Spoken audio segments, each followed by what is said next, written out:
झांसी से बागेश्वर धाम। लगभग 7:30 बजे आज के सफर की शुरुआत हुई।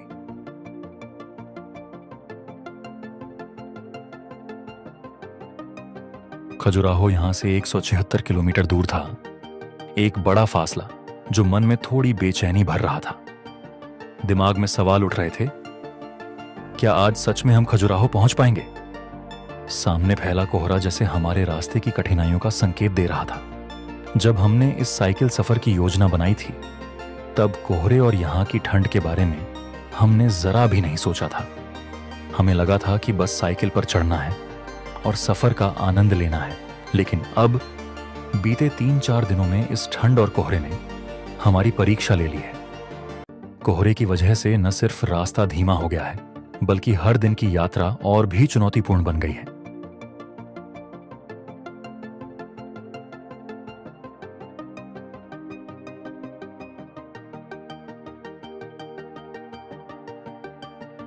लगभग 9 से 10 किलोमीटर का सफर करने के बाद हम हाईवे पर आ गए।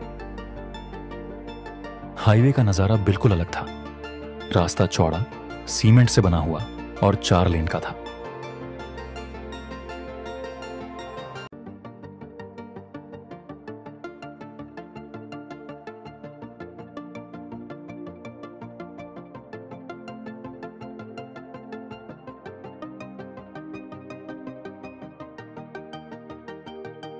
रास्ता शानदार था।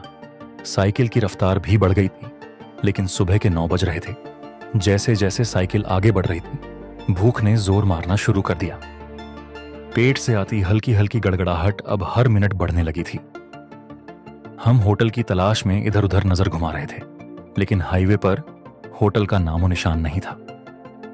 मन में एक ख्याल आया, रास्ता इतना चौड़ा है, लेकिन होटल के नाम पर सन्नाटा है। लगता है इस सड़क को सिर्फ गाड़ियों का पेट भरने के लिए बनाया गया है, इंसानों का नहीं। यह सोचकर दिल को दिलासा देते रहे कि इतनी बड़ी सड़क पर आगे जरूर कुछ न कुछ मिलेगा। इसी उम्मीद और बढ़ती भूख के साथ हमने पैडल मारना जारी रखा। आज के सफर में देखने को कुछ खास नहीं था, बस पैडल मारते जाना था, अंतर काटते जाना था और मंजिल तक पहुंचना था। रास्ता भी ऐसा मानो कह रहा हो, आज मुझ में कुछ देखने की उम्मीद मत रखना, बस चलते रहो। कोहरा अब थोड़ा काम होने लगा था और आसमान धीरे धीरे साफ दिखने लगा था।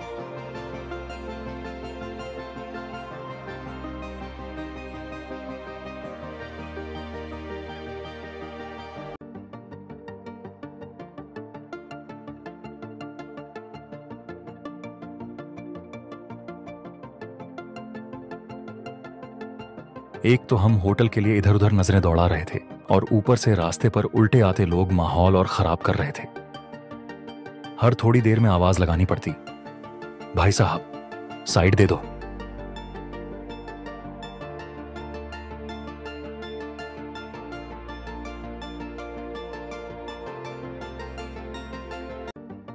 हरे भरे खेतों की खूबसूरती और बदलता हुआ आसमान अब सफर को थोड़ा सुकून भरा बना रहा था।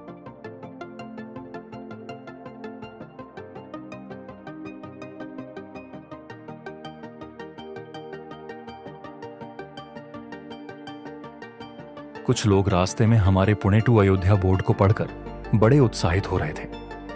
कोई हाथ हिला रहा था तो कोई जोर से शुभकामनाएं दे रहा था।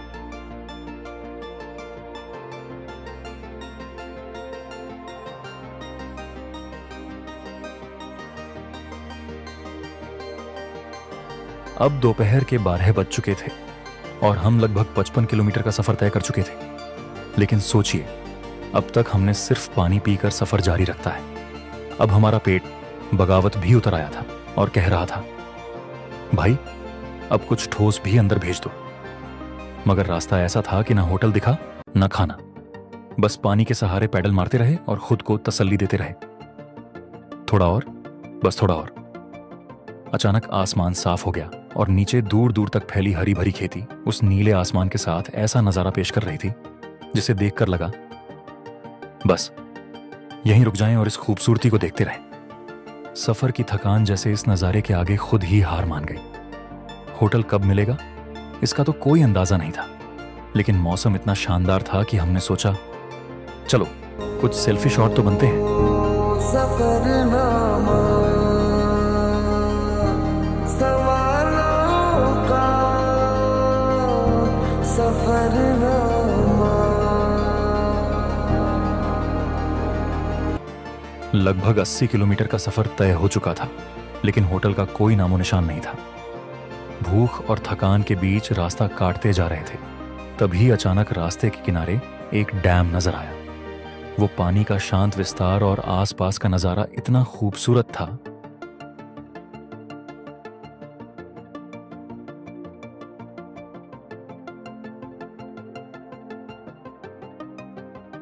अब खजुराहो सिर्फ 94 किलोमीटर बचा था।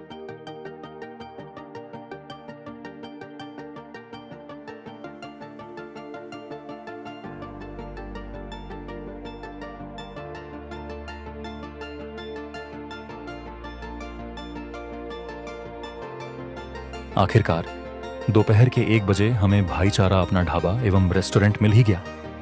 ऐसा लगा जैसे रेगिस्तान में पानी मिल गया हो। हमने बिना देर किए वहां रुककर भरपेट खाना खाया। हर निवाला ऐसा लग रहा था जैसे पेट और आत्मा दोनों तृप्त हो रहे हों।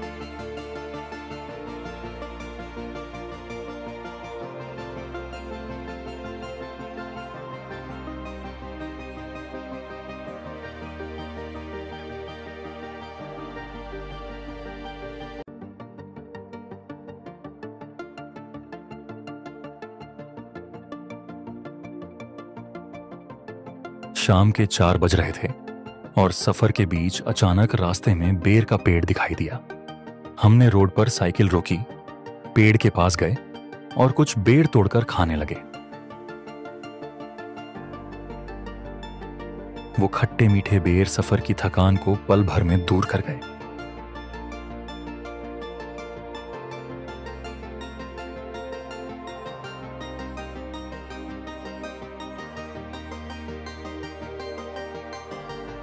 अंधेरा घिर चुका था और खजुराहो अभी भी 50 किलोमीटर दूर था। समय और अंधेरे की चुनौतियों को देखते हुए हमने खजुराहो की बजाय बागेश्वर धाम जाने का फैसला किया। जैसे ही हमने उस तरफ मोड़ लिया, रास्ते पर बिल्कुल अंधेरा था। फैसला अचानक जरूर था, लेकिन सेफ्टी के हिसाब से यही सही लगा। वैसे भी अंधेरे में खजुराहो के मंदिरों को देखने का कोई मतलब नहीं था। इतनी खूबसूरत जगह का सही आनंद तो सुबह सुबह ही लिया जा सकता है। यही सोचकर हमने तय किया कि खजुराहो जाने का प्लान कल के लिए टाल देते हैं और आज बागेश्वर धाम की ओर बढ़ते हैं। मेन रास्ते से बागेश्वर धाम 5 किलोमीटर अंदर था।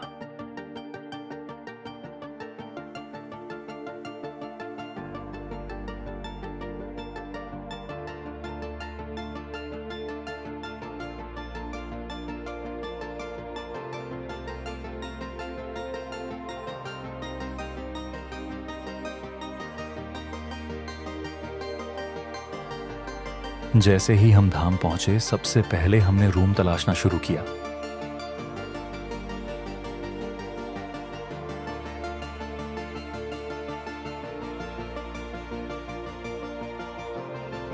हमारी मराठी में चल रही बातचीत सुनकर वहां के एक लड़के ने हमारी ओर देखा और मुस्कुराते हुए मराठी में ही बात करने लगा।